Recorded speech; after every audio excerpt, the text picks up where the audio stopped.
mzuri, lakini pia kwa ushindi walioupata jana, ushindi mnono kabisa, magoli 4-1. Pongezi sana kwa wachezaji, benchi la ufundi, lakini pia kwa opponent ambaye ni mpinzani kwa maana ya Coastal Union. Jambo ambalo limenishangaza pia siku ya jana, nikaona tushare pia kwa pamoja, ni taarifa kwa umma iliyotoka baadhi ya wachezaji wawili wa Dar es Salaam Young Africans kutolewa kwa mkopo, lakini sikushangazwa na kutoka kwa Kamala.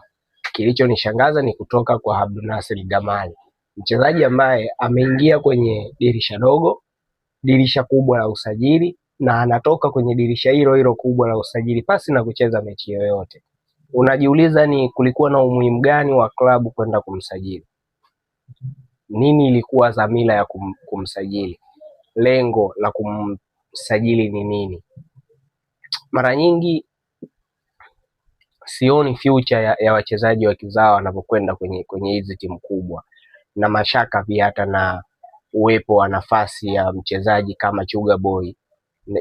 Ni Heli Mwijage anapata nafasi tumeona, lakini wachezaji kama kina Ninju kwa nini wapo? Na kwa nini hawapati nafasi na wanaendelea kuongezeka? Kwa nini kusiwe na utaratibu mzuri wa kuwapa nafasi wazawa ili tupate timu bora ya taifa? Sio tu Yanga peke yake, same to Simba.